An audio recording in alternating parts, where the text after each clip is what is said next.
Bueno, entonces ahora, con lo que vamos a seguir, ahora fíjense que tenemos dos juegos de coordenadas, ¿sí? Tenemos las coordenadas espaciales, las x las x chiquitas, y las coordenadas materiales, las x grandes.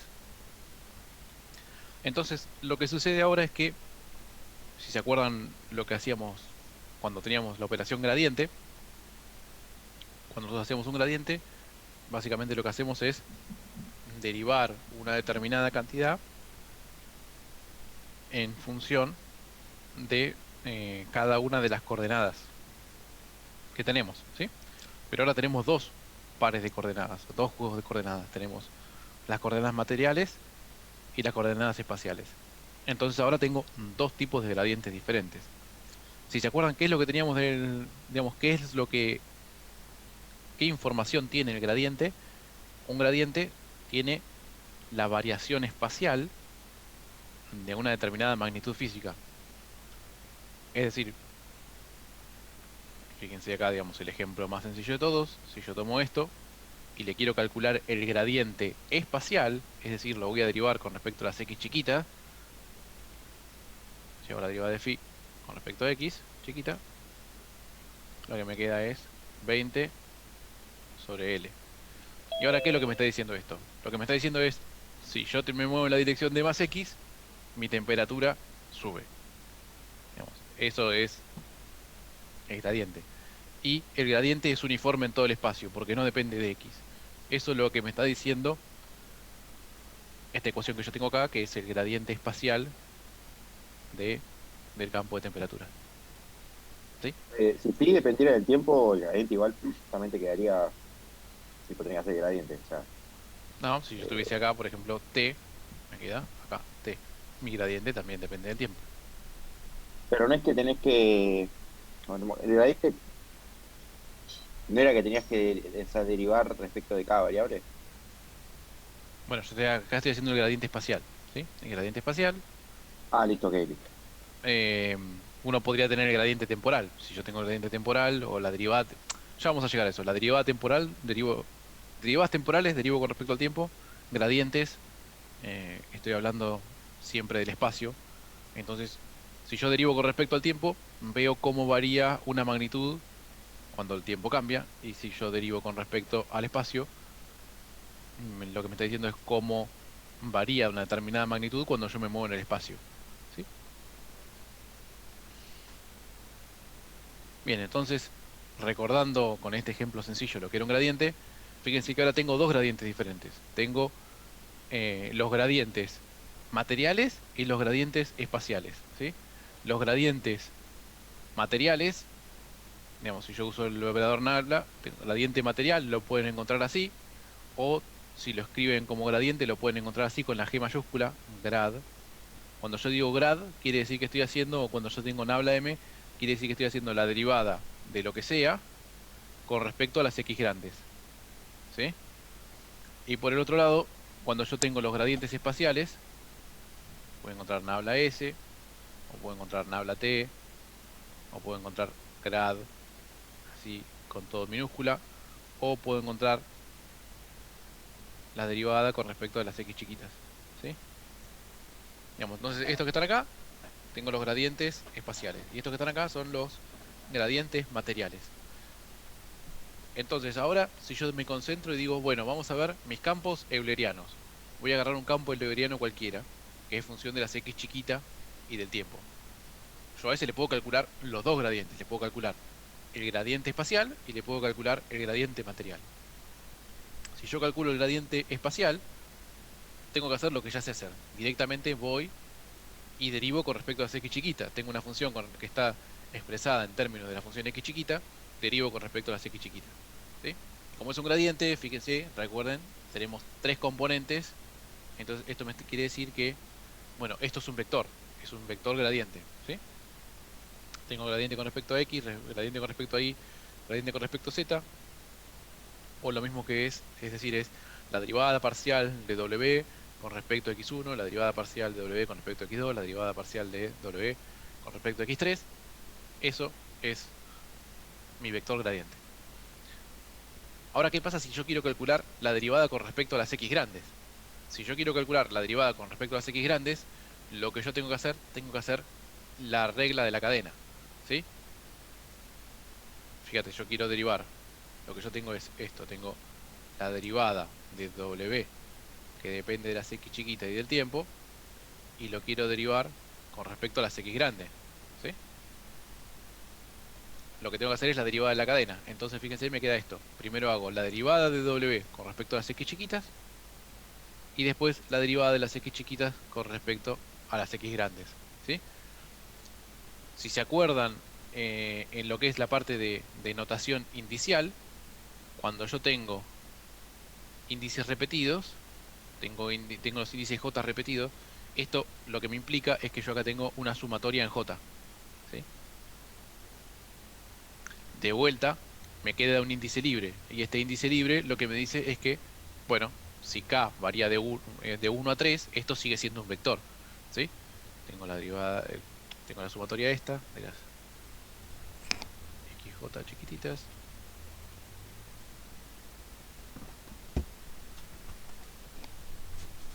Ahí está, ¿sí? Esto sigue siendo un vector. Y ahora, esto que yo tengo acá, la derivada de las X chiquitas con respecto a las X grandes, esto es esto es un tensor, se llama el tensor F, es el tensor gradiente de deformación, ¿sí? ¿Lo ven? Y bueno, sale simplemente de hacer esa derivación. Ya vamos a ver, digamos, qué información tiene el tensor F. Por ahora lo único que tengo que saber es que son las derivadas de las X chiquitas con respecto a las X grandes. Y vean que esto que tengo acá, este es el gradiente chiquito, este es el gradiente espacial. Digamos, para escribirlo en una nota, la manera que lo van a encontrar ustedes más fácil es, bueno, doy vuelta a la operación. Acá fíjense, yo tengo esto que está acá, esto es un vector. Esto es un vector. Y esto que yo tengo acá es un tensor. Para darlos vuelta lo tengo que transponer. Entonces fíjense, me queda acá el F traspuesto por el gradiente. Esta es la manera típica que lo van a encontrar en los libros. Fíjense entonces, si yo quiero calcular el gradiente material, es decir, el gradiente con respecto a las X grandes, tengo que hacer el tensor F, que es la derivada de las X chiquitas con respecto a las X grandes, por el gradiente normal, el gradiente del campo euleriano contra las coordenadas eulerianas. Y lo que queda en deuda es ver qué es esto, digamos, qué es lo que significa, ¿sí? Vamos a pasar a los gradientes de un campo material, ¿sí? Para completar cómo queda la figura, pero es básicamente lo mismo. Bueno, como decían acá, este es el tensor F, tensor gradiente de deformaciones, y ahora vamos a los gradientes del campo lagrangiano. Ahora lo que estoy haciendo es derivar con respecto a las X grandes. Y entonces, ¿qué es lo que va a pasar? Si yo tengo mi campo lagrangiano que depende directamente de las X grandes, cuando yo derivo con respecto a las X grandes, lo que tengo que hacer es una derivada normal, un gradiente normal. Tengo una función con respecto a X grandes, derivo con respecto a las X grandes, mi gradiente material, nabla M, o gradiente con la G mayúscula, directamente hago la derivada, como el gradiente, como sé hacerlo. Ahora, si yo lo que quiero calcular las derivadas con respecto a las X chiquitas, ¿sí? La derivada con respecto a las X chiquitas de este campo que es de las X grandes, de vuelta tengo que hacer la derivada en cadena. Primero tengo que hacer la derivada, en este caso de mi W grande con respecto a las X grandes, y después la derivada de las X grandes contra las X chiquitas, ¿sí? Y fíjense que esto que tengo acá es de alguna manera una función inversa de ese F grande. Esa función inversa de ese F grande se anota generalmente como un F chiquito, ¿sí? Y de vuelta lo que tengo que hacer, esto sigue siendo un tensor, esto que está acá sigue siendo un vector. La manera más fácil, más usual de encontrarlo es el F chiquito traspuesto por el gradiente de W. Como también lo puedo escribir, vamos a poner gradiente M de W. Y este es función de X grande y del tiempo, ¿sí? Entonces acá lo que tengo es, bueno, tengo campos eulerianos, tengo campos lagrangianos, que son la descripción espacial y la descripción material de lo que se me ocurra. yo eso matemáticamente en algún momento le voy a querer calcular los gradientes, le voy a querer calcular gradiente material, le voy a querer calcular gradiente espacial y tengo que saber cómo hacerlo. Con todo esto, el mensaje que les estoy dando es, cuando yo quiero calcular el gradiente espacial de un campo material, ojo, tengo que tener cuidado. Hay una regla de la cadena en el medio y tengo que tener este tensor F presente al momento de hacer las cuentas. Por el otro lado, cuando quiero hacer el cálculo del gradiente material de un campo espacial, ojo también, tengo que tener en cuenta que tengo un tensor F en el medio que sale de hacer una regla de la cadena. eh, y bueno, tengo que tenerlo en cuenta porque si no lo que estoy calculando voy a estar calculando cualquier cosa. ¿Sí? Entonces esto es solamente eh, sensibilidad o solamente saber que existe esto, que cuando yo tengo una función o un campo que está descrito en unas coordenadas y lo quiero derivar con respecto de la otra, ojo, tengo una regla de la cadena en el medio y tengo que agregar este tensor F o el tensor inverso del F, el F chiquito, para poder hacer bien las cuentas. ¿Sí? A- eh, Vamos a dar espacio para preguntas. ¿Preguntas acá? ¿El tensor F mayúscula y el F en minúscula son inversos? O sea, si invertís uno te da el otro, ¿o no? Sí, pero, digamos, son inversos, pero es, uno está expresado naturalmente en función de las X chiquitas y el otro en función de las X grandes. ¿Sí? Ok. Pero sí, son inversos. Profe, no entiendo de dónde sale ese derivada de x a la menos uno. No, gradiente. Bueno, esta es la función chi. ¿Te acordás que te acordás que había escrito esto? Por ejemplo, las X chiquitas es la función chi de X grande tiempo. ¿Sí? Y las X grande son la función chi a la menos uno de las X chiquitas con respecto al tiempo. ¿Sí? Entonces, esta es la manera formal de escribir matemáticamente la dependencia de las X chiquitas con respecto a las X grandes. Digamos, entonces, matemáticamente, fíjate, lo que estoy haciendo es eh, la X grande la reemplazo por esto, por chi a la menos uno de X chiquita tiempo. ¿Sí? ¿Y dónde está el tiempo ahí? Bueno, acá no está puesto, pero en general está, Está digamos. bien. ¿Sí?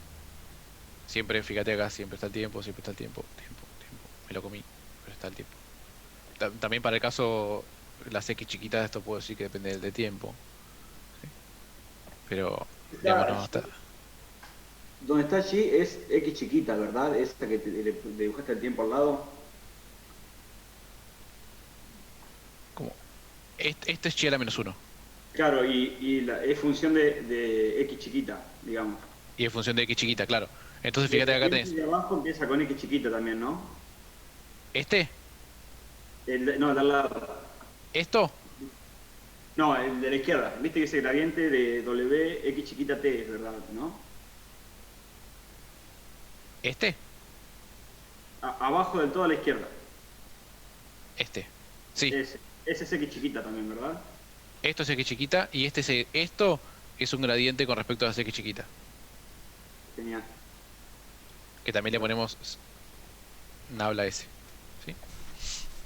Yo les digo les digo, digamos, gradiente con todo con minúscula, la derivada con respecto a las X chiquitas y el nabla S, para que si van a leer cualquier libro, pues, son las cosas más usuales que van a encontrar para que sepan que se pueden chocar con eso. ¿Sí?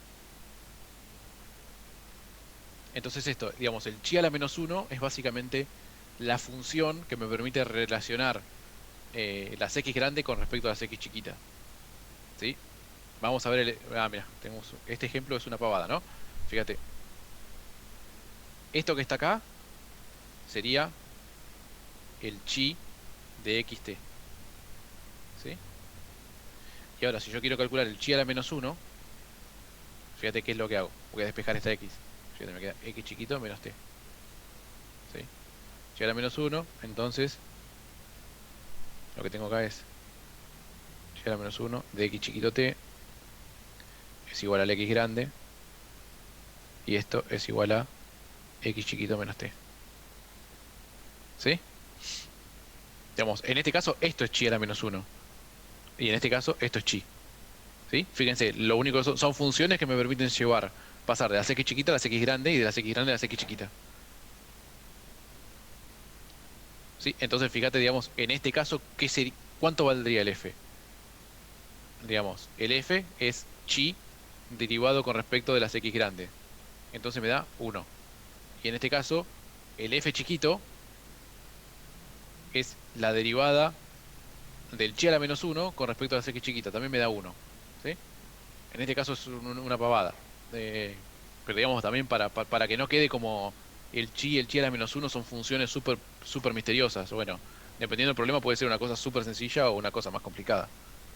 Pero básicamente la función chi y la función chi a la menos 1, la chi me dice las configuraciones, las partículas de la configuración material a dónde fueron a parar, y la chi a la menos 1 me dice de dónde vienen las partículas espaciales, ¿no? Yo me paro en un punto del espacio, me fijo en la partícula que está acá, y la función chi a la menos 1 me dice de dónde viene.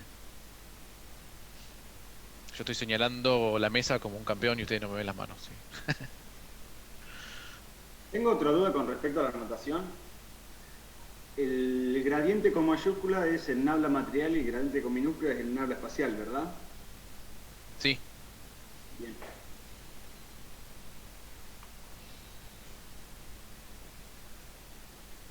Bueno, bien, entonces esto, básicamente, saber que cuando estamos haciendo, saber que los dos gradientes no son lo mismo, digamos, ¿qué es lo que tenemos que saber de esto?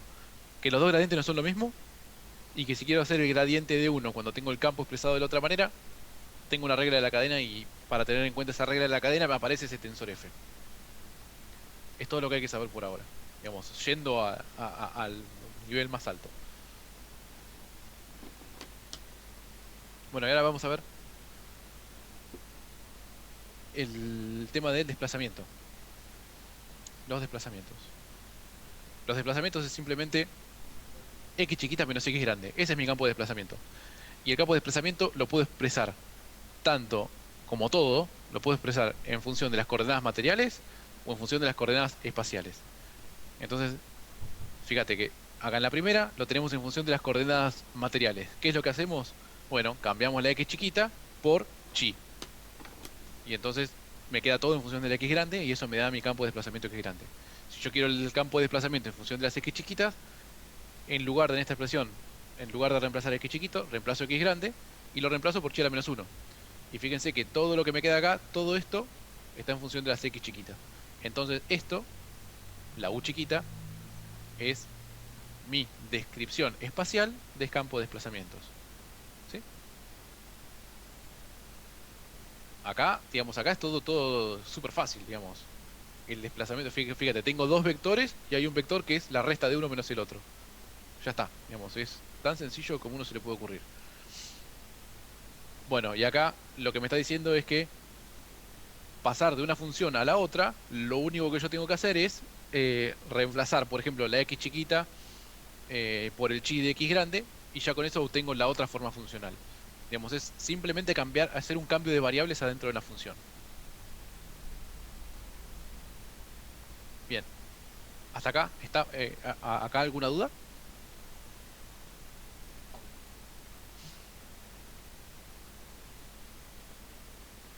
Bien.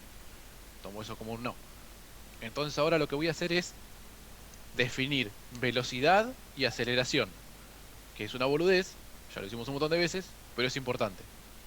Entonces, la velocidad es una cosa de una partícula, ¿sí? La velocidad está asociada a cómo se mueve una partícula. Entonces, la tasa temporal de variación de la posición de una partícula,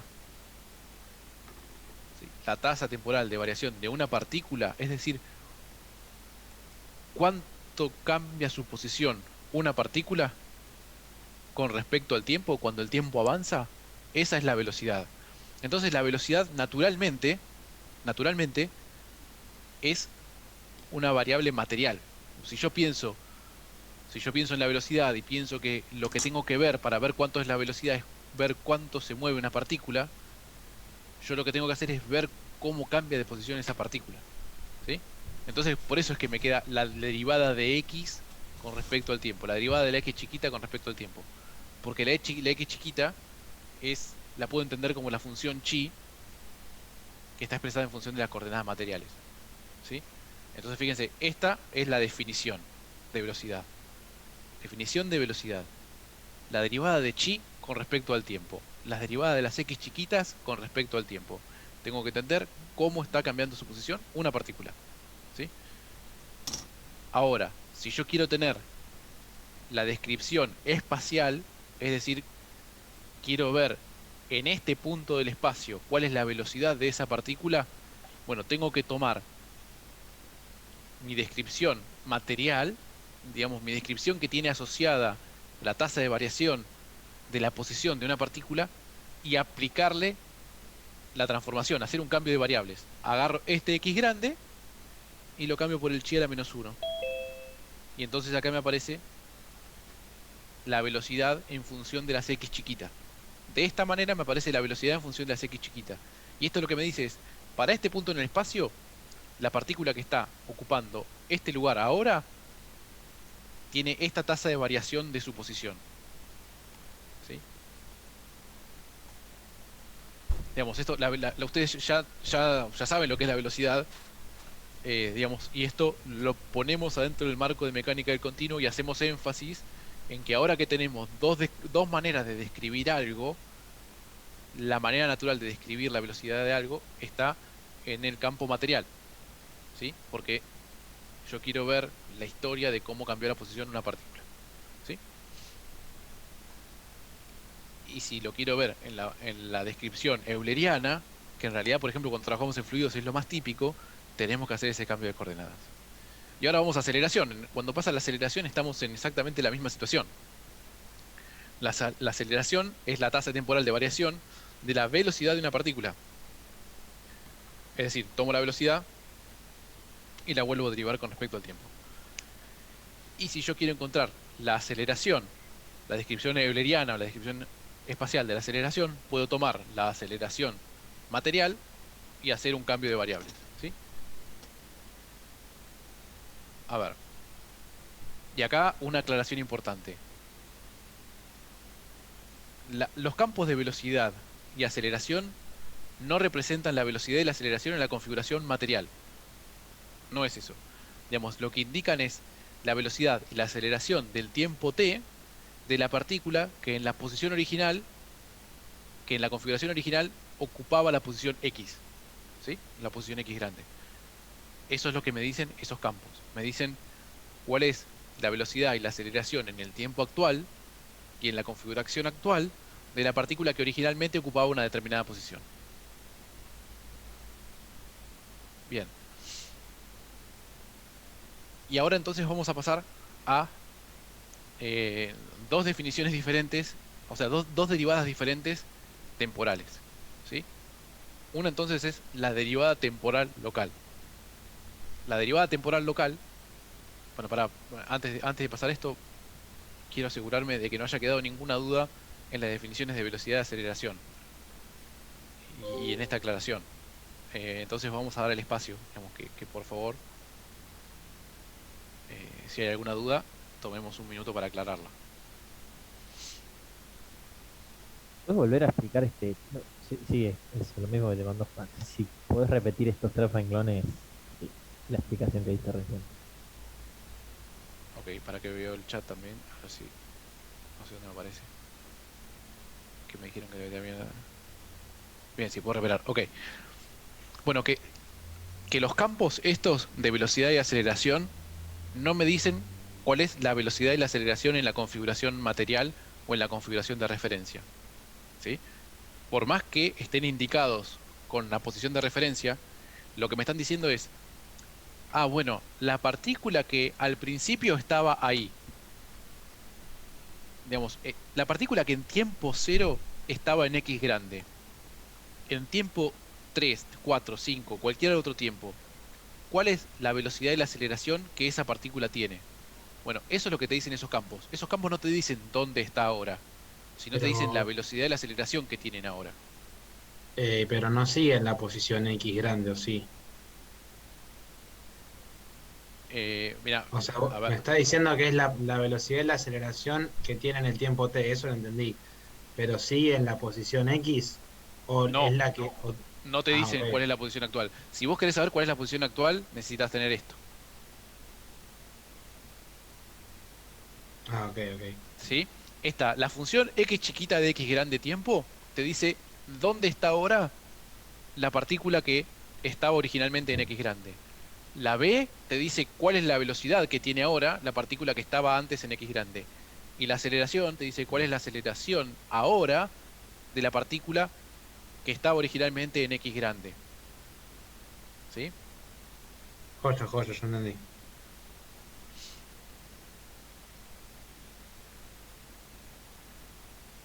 Bien. Bien, entonces vamos a la derivada temporal local. La derivada temporal local es la tasa de variación temporal de un campo en un punto espacial, ¿sí? Yo tengo un campo en su descripción euleriana, en su descripción espacial, y la derivada temporal local es la derivada parcial con respecto al tiempo de ese campo, lisa y llanamente, ¿sí? Esta es esa es la derivada que nosotros hacemos clásicamente, la que nosotros sabemos siempre, es la derivada temporal local. Y la asociamos a un determinado punto en el espacio ahora, en la descripción espacial. Ahora vamos a ver el concepto de deformación. Esto ya lo dijimos antes. Eh, la deformación de un cuerpo, todo lo que es la transformación del punto y todo lo que se traslada, se mueve y lo que se deforma, está todo contenido adentro de este tensor F. Ya vamos a ver por qué. Pero este tensor F adentro tiene toda la información de cómo un punto se movió y cómo se deformó, ¿sí? Esta derivada de las x chiquita con respecto a las x grandes, o esta derivada de chi con respecto a las x grandes, este tensor gradiente de deformación tiene toda esa información adentro, ¿sí? Por ahora créanmelo. Y vamos a ver qué es lo que pasa con los desplazamientos, ¿sí? El gradiente de los desplazamientos es el tensor este gradiente de deformación menos la identidad. Esto sale simplemente de escribir eh, los desplazamientos y derivar de los dos lados.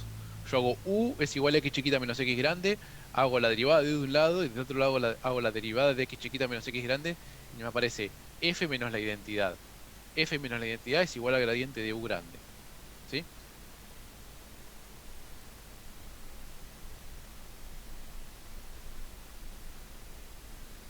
Estoy viendo que me falta la... Sí, me faltó la...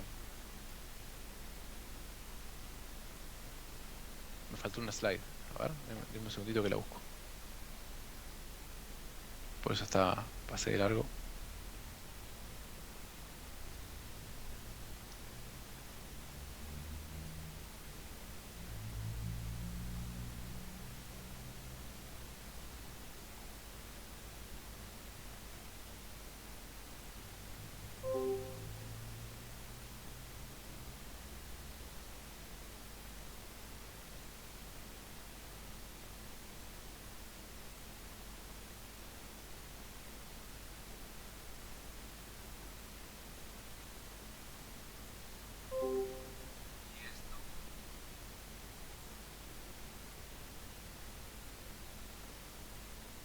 Muy original la pelota de béisbol, de volei.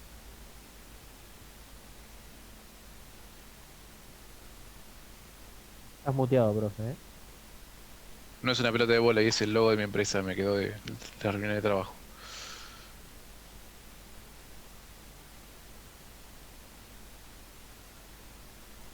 ¿Cómo se llama la empresa? Lowit.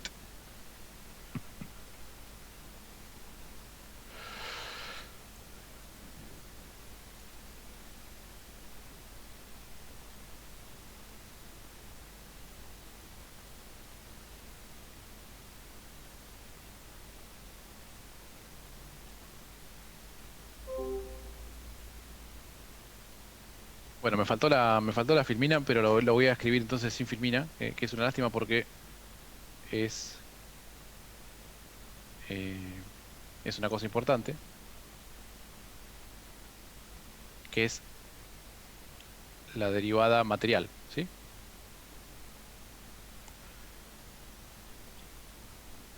En vez de mostrar esto, ahí está. Entonces la derivada material indica cuál es cuál es el cuál es el cambio temporal que es percibido por una partícula material cuando yo tengo un campo espacial, ¿sí? ¿Lo ven? Vamos a ver acá. Cambios temporales percibidos por una partícula, ¿sí? Esa es la derivada material. Y entonces, tengo dos cosas, digamos. Cuando yo tengo una descripción material, es súper sencillo.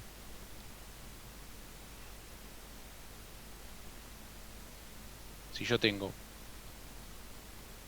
uy. Si yo tengo un campo material, entonces la derivada material, que para la derivada material uso la D grande, es simplemente hacer la derivada de W grande con respecto al tiempo.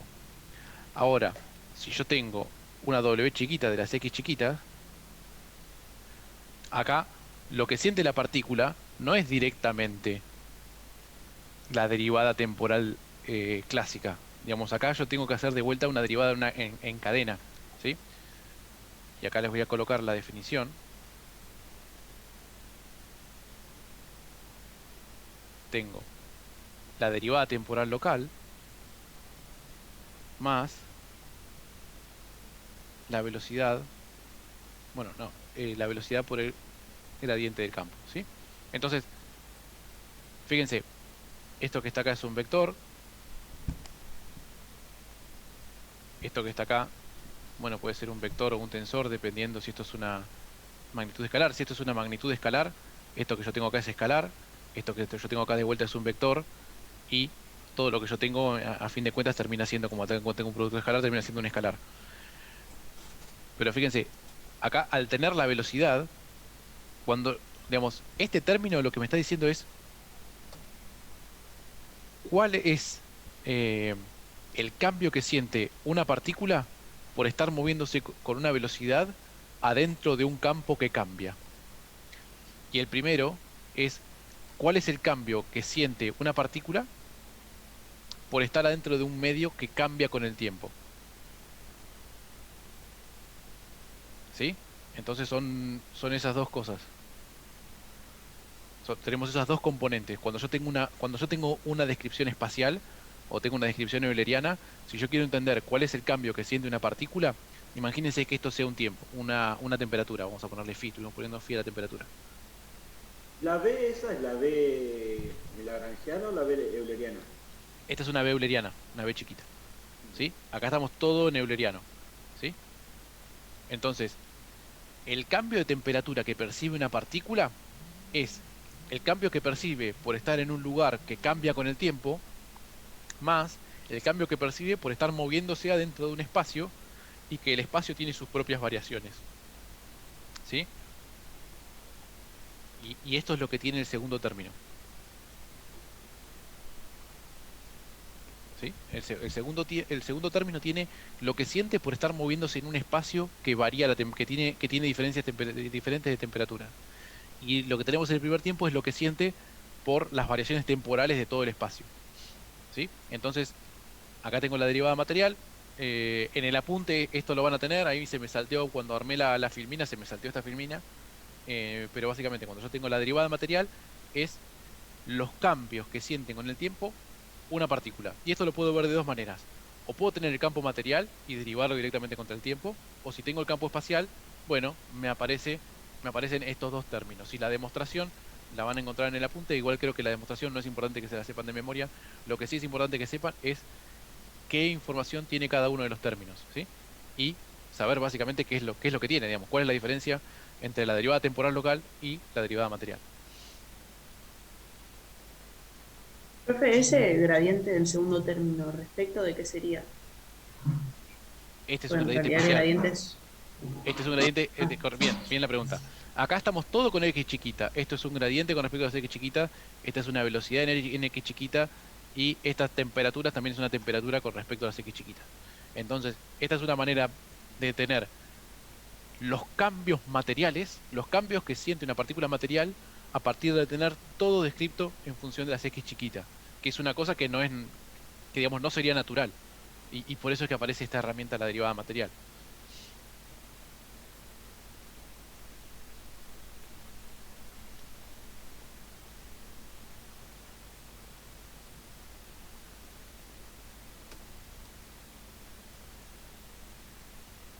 Bueno, bien, este concepto es importante y lo vamos a repasar. Lo vamos a volver a repasar la próxima clase.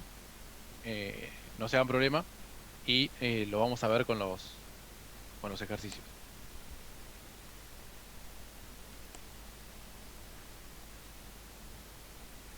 Bueno, entonces tuvimos la derivada temporal local, vimos recién la derivada material. Y ahora, cuando vamos a la parte de deformaciones, en la parte de deformaciones, acuérdense, haciendo hincapié en lo que había dicho antes, es que el tensor F tiene toda la información de traslaciones y deformaciones, ¿sí? Eso está todo contenido adentro del tensor F, y el tensor F es la derivada de las x chiquitas con respecto a las x grandes. Cuando vemos cuál es la relación que tienen con los desplazamientos, es simplemente que si escribimos los desplazamientos como x chiquito menos x grande y derivamos de los dos lados, nos queda que el gradiente de u es f menos la identidad. Estos son todos tensores, ¿sí? Porque u es un vector, cuando yo calculo el gradiente me queda un tensor, del otro lado, tensor y tensor, tensor identidad, tensor f. Y ahora veamos, fíjense qué información, por ejemplo, tiene el tensor f. Si nosotros agarramos una pequeña fibra, es decir, agarramos dos puntos que están cerquitas y hay un diferencial, imaginamos una linita diferencial que une dos partículas, ¿sí? Que están muy cerquita, y vamos a ver a dónde fue a parar esa cuerdita o esa fibra, ¿sí? Eso lo llamamos fibra, digamos. Tomamos dos puntos que están muy cerquitas, unidos por un diferencial, a todos los puntos que están arriba de esa recta le decimos que son una fibra. Y vamos a ver a dónde fue a parar esa fibra, la configuración espacial. Esa fibra dx grande va a parar a esta fibra dx chiquita, que surge de tomar dónde fueron a parar dos puntos que están muy cerquita, P1 y P2, ¿sí? Fíjense que me queda esto, P1 está en x grande y P2 está en x grande más diferencial de x. Y cuando nosotros lo transformamos del otro lado, lo transformamos con la función chi, acá la parte matemática la voy a dejar, digamos, si quieren mírenla con cuidado. Acá hacemos una expansión de serie de Taylor, bueno, no importa, hacemos un pequeño desarrollo matemático. A lo que llego es que para yo entender cómo están relacionados la fibra en la posición final con la fibra en la posición original, el tensor F es lo que me lleva una a la otra. Es decir, si yo agarro una fibra de x grande en su posición original y la premultiplico por F, me dice a dónde fue a parar. Entonces fíjate que el F tiene toda la información de si esa línea de fibra se alargó, se acortó, si rotó, si se trasladó en el espacio. Está todo contenido dentro del tensor F, ¿sí? Y el tensor F voy a tener uno definido para cada punto del material, porque en cada punto del material voy a tener diferente la derivada de x chiquita con respecto a x grande. Entonces, para cada punto yo tengo un tensor F, y en cada punto ese tensor F tiene toda la información de cómo se deformó esa vecindad y de cómo se movieron todos los puntos que están alrededor. Bien, esto yo sé que es una cosa, digamos, que es muy abstracta, pensar que un tensor en el espacio que tiene toda esta información, pero básicamente a partir de esto, ¿para qué me sirve? Bueno, vamos a ver para qué sirve. Para una de las cosas que sirve es para ver, por ejemplo, medir distancias, digamos. Los puntos que estaban alrededor de este X.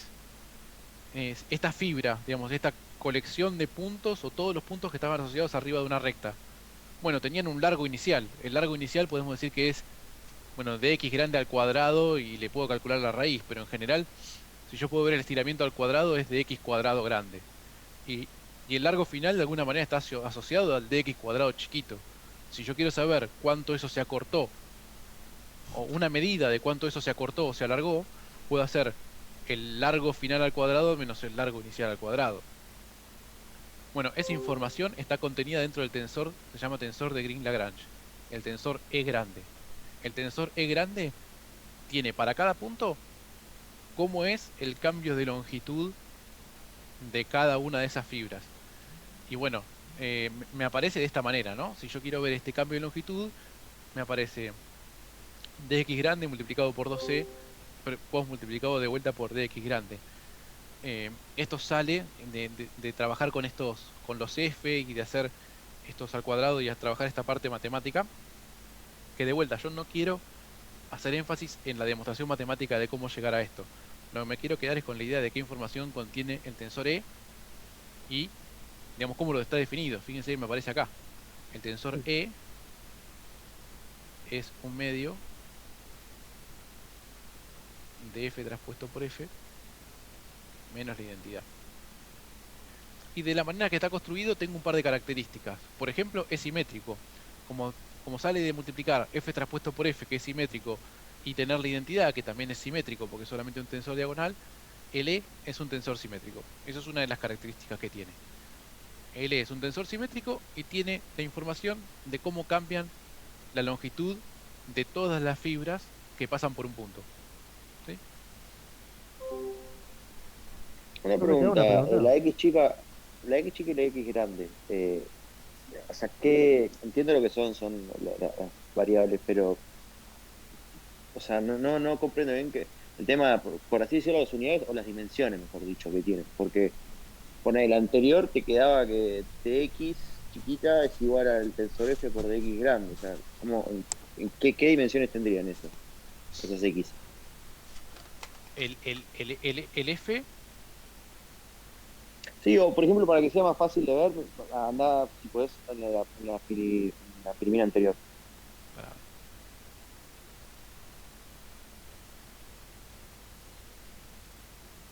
Ahí ves que tenés el diferencial de x chica es igual al tensor f por diferencial de x grande. ¿En qué dimensiones tenés las x? O sea, las X están en esto es en unidades de distancia.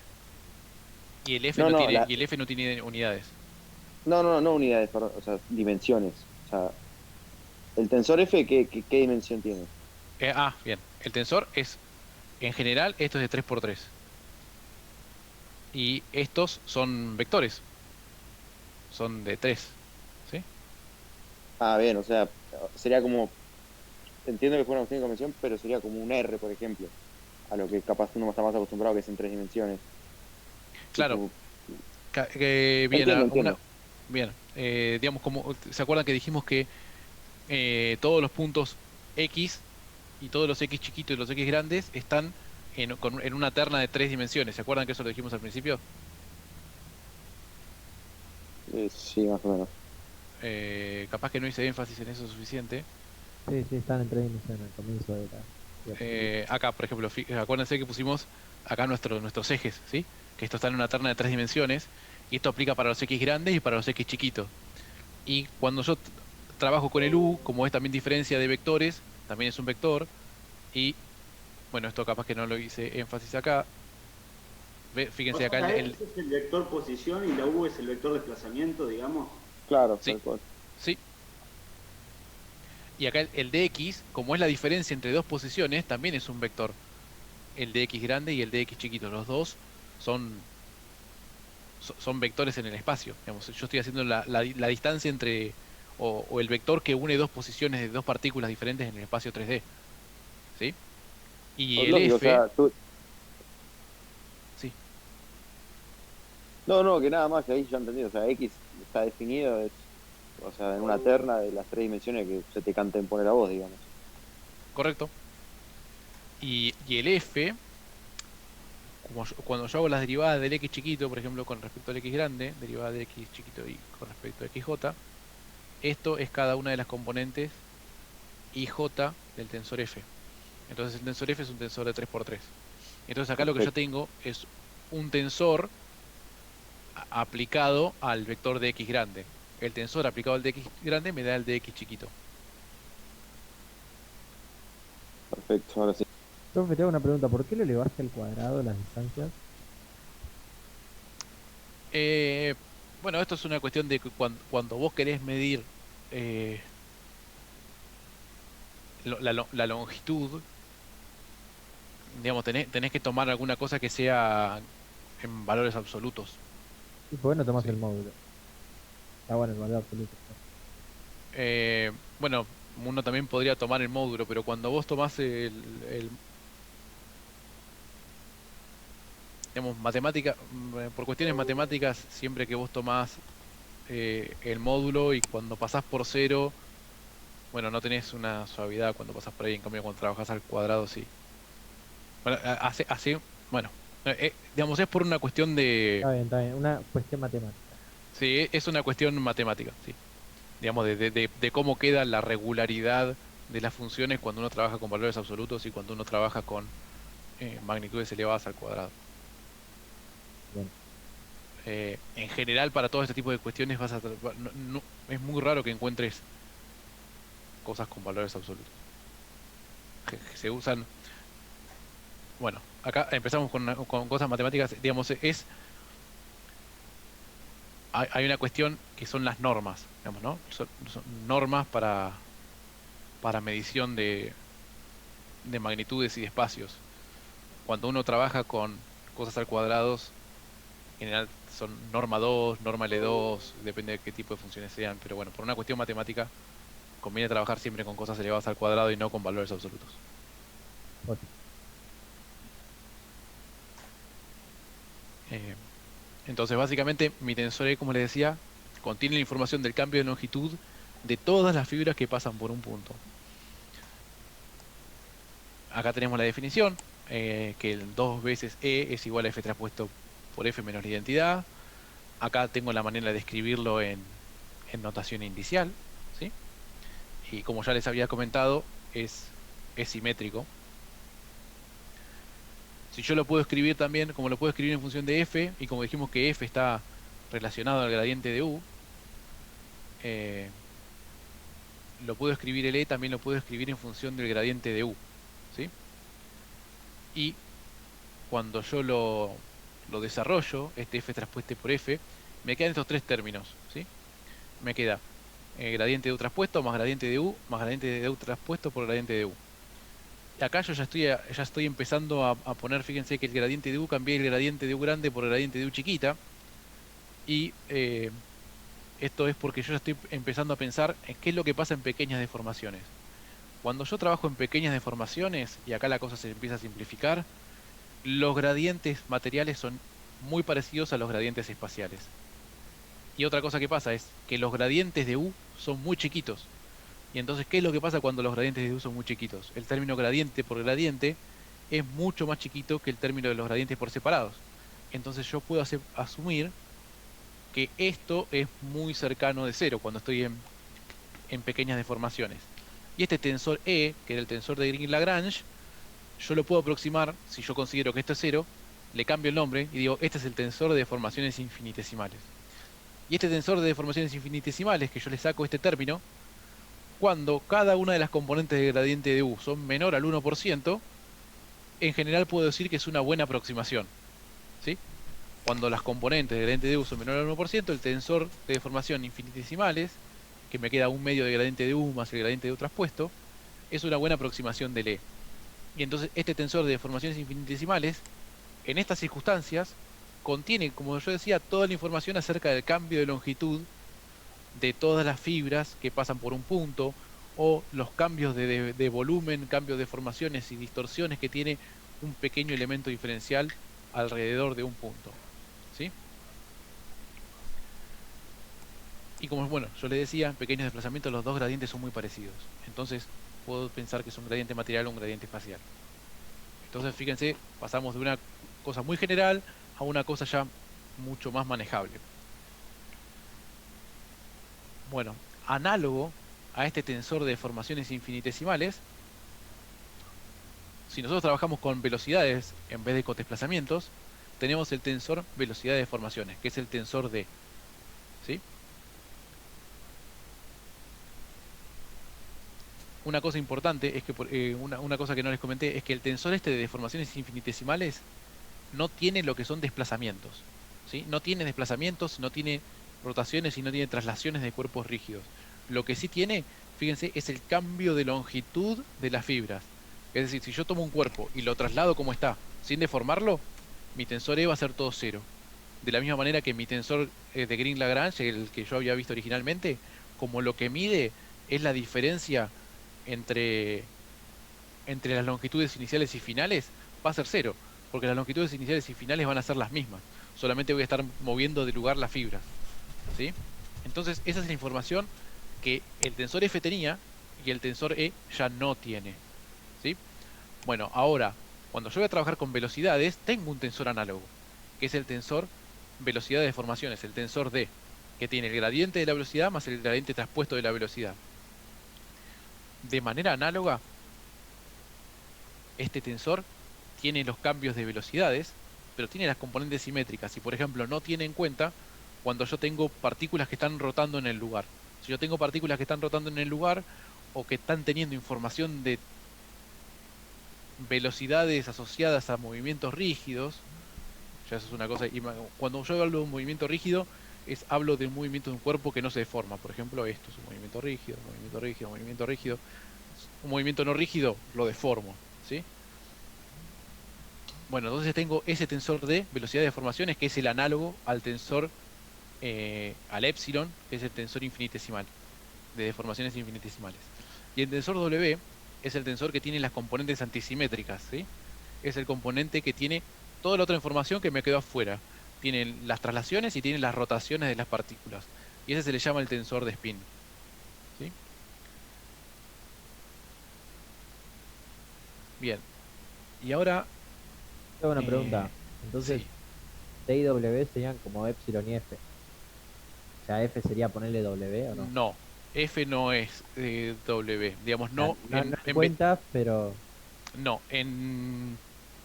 no usamos no usamos una extensión del W para deformaciones generalmente. Sí para velocidades. entonces, Digamos, perdón, ¿podés repetir qué sería W? W es la componente antisimétrica del gradiente de B. Digamos, yo tengo el gradiente de B. El gradiente de B. La componente simétrica es esta y esta es la antisimétrica. Digamos, el gradiente de B es igual a D más W. ¿Sí? Digamos, tienen la información que yo dejé fuera, tienen las rotaciones, no es lo mismo que el F, no tenemos equivalente al F cuando trabajamos con velocidades. ¿Sí? Yo lo agregué para tenerlo completo, es una cosa que a veces se usa. Lo que es más fácil de hacer sentido es al tensor D de velocidad de deformaciones, que es el análogo al epsilon.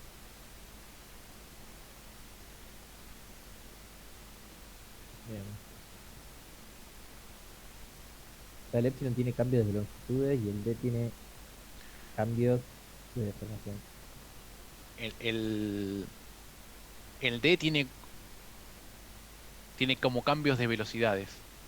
¿Sí? El D tiene cambios de velocidades y el otro tiene... sí, como cambios de velocidades totales y el otro tiene cambios de estiramientos, de longitud de fibras.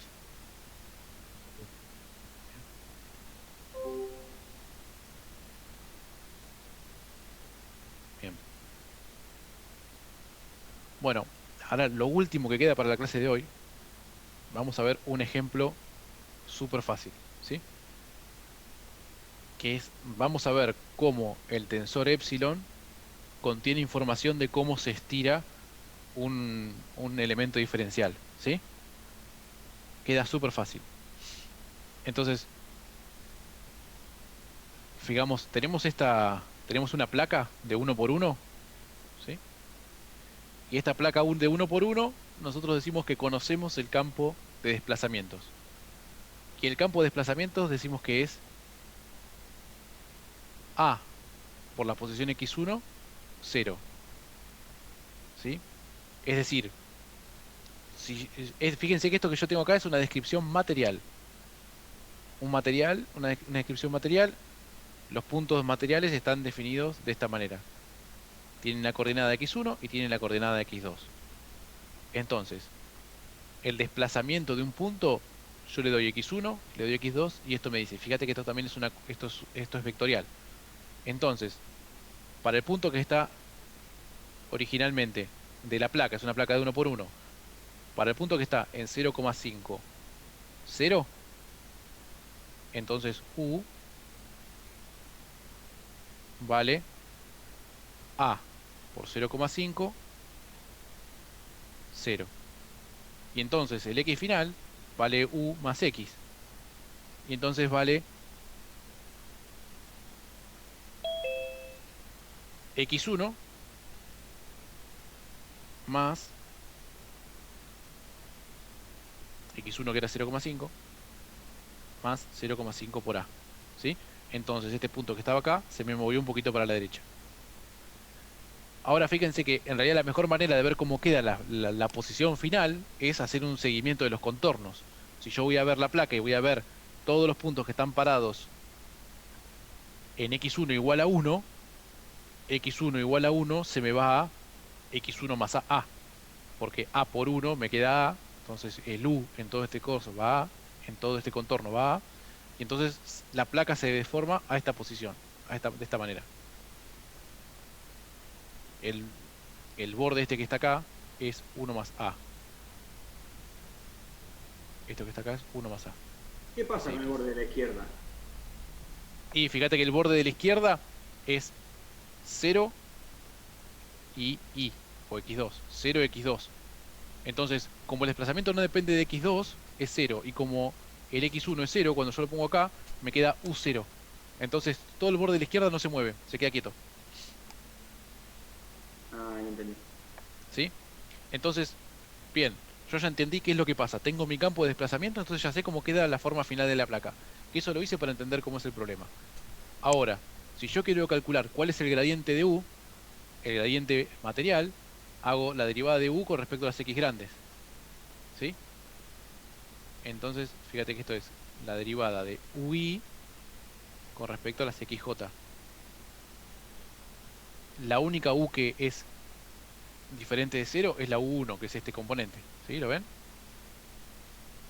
Todas las derivadas que sean con respecto a u2, que son las que voy a tener en esta fila, van a ser 0. Y ahora cuando hago la derivada de u1 con respecto a x1, me da a. ¿Lo ven? Y cuando hago la derivada de 1 con respecto a x2 me da 0. Entonces acá tengo acá a y 0. Entonces este me queda el gradiente de u. ¿Está bien? ¿Se ve ahí? Es una pavada. Es una pavada lo que hice. Calculé el gradiente de esto, es una pavada. Me quedó a 0, 0, 0. Ahora cuando hago el gradiente de u más el gradiente de u traspuesto, gradiente de u más gradiente de u traspuesto, y lo divido por 2, esto me queda un medio de a 0, 0, 0, 0, porque me queda lo mismo, ¿no? No, de 2A no sería. De 2a, sí. Está. Entonces de vuelta me queda lo mismo que el gradiente de u. Entonces fíjense qué es lo que tiene el gradiente de u. El gradiente de u al tener a, me está diciendo cuánto se estira en esta dirección. Cuánto se estira en la dirección x. Esa componente que tengo ahí en la diagonal me dice, mi plaquita de 1 por 1, cuánto se estiró en la dirección x. Y eso lo tengo contenido adentro de mi tensor infinitesimal de deformación. ¿Sí? Este es un ejemplo, el ejemplo más básico de todos. Lo único que quiero mostrar acá es cómo mi tensor de deformaciones infinitesimales contiene la información de que mi plaquita se estiró. Nada más.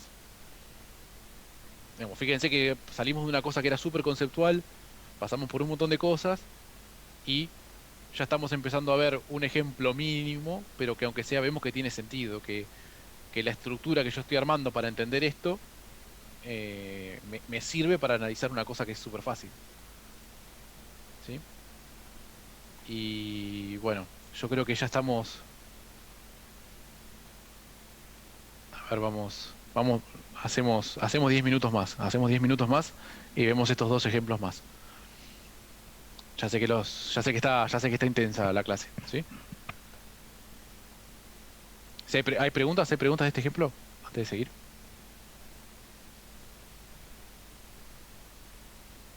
Sí, perdón. Epsilon que pusiste es igual a grado U porque es lo que explicaste antes, lo de formaciones infinitesimales, en este caso. Claro, sí, acá yo estoy viendo, Sí. asumamos que el A es muy chiquito, ¿sí? Ah, está bien. No ¿Sí? necesariamente. Claro, o sea, no necesariamente el epsilon va a ser una buena aproximación del E grande. El epsilon va a ser una aproximación del E grande solamente si el A es muy chiquito, Está bien, perfecto. Sí. ¿sí? Gracias. De nada. Bueno, buena pregunta, gracias. Bueno, y vamos a ver qué es lo que pasa cuando tenemos algo que se distorsiona, ¿sí? Ahora, fíjense este otro campo, para la misma placa, este otro campo de desplazamientos. El desplazamiento en X es K por X2. Es decir, cuanto más me muevo yo en X2, más grande es el desplazamiento en la dirección X, ¿sí? Fíjense, estos puntos que están acá, como están en X2, 0, no tienen ningún desplazamiento en X. Estos puntos que están acá a la mitad, el desplazamiento que tienen en X, esto que está acá, es K dividido 2, ¿sí? Y acá arriba, este desplazamiento, que es el mismo que está acá, es K. ¿Lo ven? Cuando X2 es igual a 1, U vale K 0. Entonces, cada una de estas láminas se desplaza un poquito más. Eso es lo que me está diciendo mi campo de desplazamientos acá, ¿sí? Entonces, ¿cómo es el gradiente de U? El gradiente de U, fíjense que el único término que es diferente de 0 es cuando yo hago la derivada de U1 con respecto a X2. Entonces es la componente 1,2. La componente 1,2 es esta y acá me aparece K. Y cuando yo hago el gradiente de U traspuesto, el gradiente de U traspuesto me queda así. Entonces cuando lo sumo y lo divido 2, me aparece esto, un medio, me comí en un medio ahí, me aparece un medio de esta matriz extra diagonal que tengo K en las componentes 1, 2 y 2, 1. Bueno, y a ver, ¿cómo puedo asociar lo que tengo en esa matriz con lo que pasó en mi plaquita? ¿Sí? Vamos a verlo. Fíjense que lo que yo tengo acá es esto, mirá. Yo acá tengo este desplazamiento que es K. Y yo acá tengo un angulito acá que es, vamos a decir, alfa. Cuando K es muy chiquito, la tangente de alfa es muy parecido a alfa y alfa es igual a K. Entonces, cuando yo estoy en pequeñas deformaciones, en los términos extradiagonales, lo que yo tengo es el ángulo que se distorsionan dos lados de un elementito diferencial. Yo puedo tener un elemento diferencial o una plaquita acá como tengo de 1 por 1. Y cuando yo tengo una distorsión pura, lo que me marcan esas componentes es cómo cambió el ángulo, que yo tenía el ángulo de 90 grados, cómo cambió y cómo se me acercaron esas dos rectas, ¿sí? Esa es la información que está contenida en los términos extradiagonales del tensor infinitesimal de pequeñas deformaciones, ¿sí? Perdón, no entiendo una cosa. Sí. Si es, digamos, deformación infinitesimal, entonces epsilon sería igual a grad U. ¿Por qué tengo No es componentes grado U. extra? No, Ah, no. es igual a gradiente de U, lo voy a escribir así. Gradiente de U más gradiente de U traspuesto dividido 2. En el otro caso, como era un gradiente de U diagonal, el gradiente de U y el traspuesto era lo mismo. En este caso no. En este caso el gradiente de U traspuesto me queda así, Lo traspuesto es porque está en la 1 o 2 claro. y pasa a la 2 1, ¿no? claro. En el otro caso, como estaba en el 1-1, yo lo transpongo y Claro. sigue quedando en el 1-1. Yo no entendí bien la explicación de que diste de la tangente. Ah, bueno, que fíjate que acá lo que yo tengo, este lado es K, ¿sí? Sí. Y este lado que está acá es 1, ¿sí? Entonces por eso me queda el opuesto sobre la adyacente es igual K sobre 1, el opuesto sobre la adyacente es igual a la tangente de alfa, y cuando alfa es muy chiquito, la tangente es aproximadamente alfa. Porque fíjate que esto es seno de alfa sobre coseno de alfa. Cuando el coseno de alfa, cuando alfa es muy chiquito, esto es casi 1, y el seno de alfa es casi alfa cuando alfa es muy chiquito, ¿sí? Entonces la tangente de alfa, cuando alfa es muy chiquito, es alfa, y es igual al K que yo tengo acá. Entonces cuando yo tengo pequeñas deformaciones, los componentes que yo tengo en el, en el tensor de deformaciones infinitesimales, me marcan estas distorsiones, me marcan el ángulo con el que se distorsiona mi placa, ¿sí? Entonces, estos dos ejemplos, lo que yo quería mostrar es cómo la información contenida adentro del tensor de pequeñas deformaciones, el tensor de deformaciones infinitesimales, tiene, por ejemplo, cuánto se estira y cuánto se distorsionan eh, los elementos, que en general pueden ser elementos diferenciales. Acá, al tener todas las deformaciones iguales en toda la placa, lo que uno ve en un elemento diferencial lo puede ver en una placa grande. Lo que vimos como X1 y X2 sería los, o sea, Las coordenadas, ¿sí? Por sí, ejemplo, X grande igual a X1, X2. Estamos en dos dimensiones, ¿sí? o sea, el E2 sería X2. No, Claro. Digamos, acá digamos, le puse E a los ejes y X1, X2 a las posiciones, digamos, ¿sí? una pregunta ahí, si poner en vez de ser una deformación lineal, una deformación parabólica, ¿qué representaría ahí K, por ejemplo? Si fuera KX2 cuadrado, el desplazamiento. Bueno, ahí lo que vas a tener es que em, el componente que va a aparecer en el tensor va a variar, ¿sí? Es decir, vos vas a tener, ahora que voy para atrás, vos vas a tener, por ejemplo, un movimiento así, ¿sí? Así, por decir algo. Entonces, tu tensor E acá va a ser diferente que tu tensor E acá. Uf, Y, y estas componentes lo que te van a marcar son la distorsión alrededor de...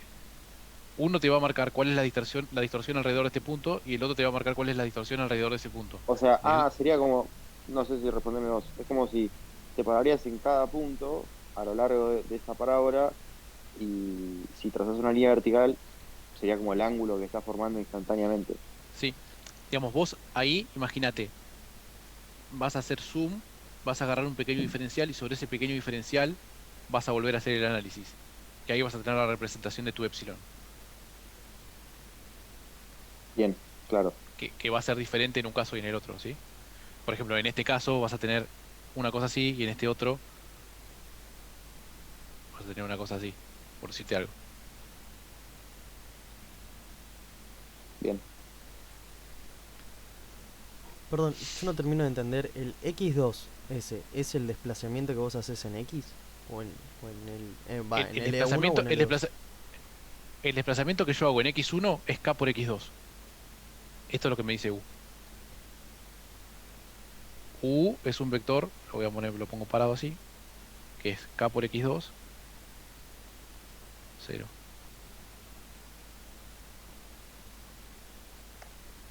Entonces, por ejemplo, si yo tomo este punto del medio, que está en 0,5, 0,5,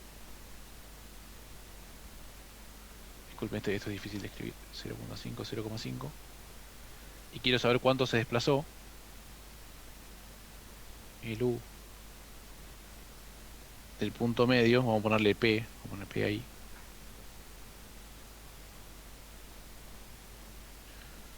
Vamos a ver, P ahí. el UDP vale K por 0,5. 0. Entonces ese punto, fíjate, se movió solamente en la dirección X, K por 0,5. Ahí.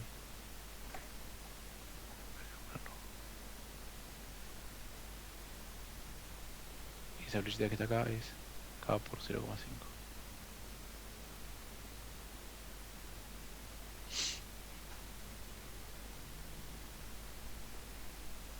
Claro, pero ¿por qué definís el 0 de abajo?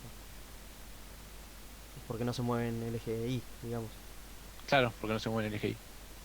Pero eso vos tenés que ver la figura, no lo podés saber como de antemano.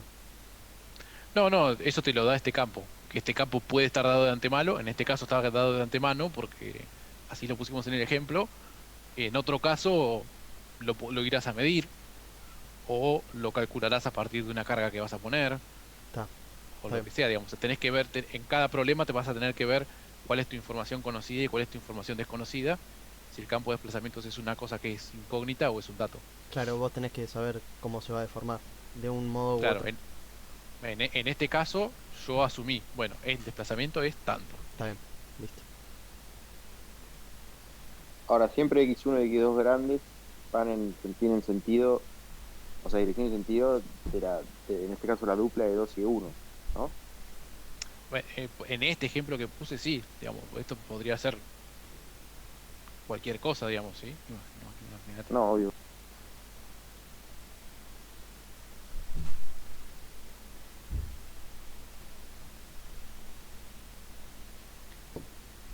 Bien, bien, yo sé que la clase de hoy fueron un montón de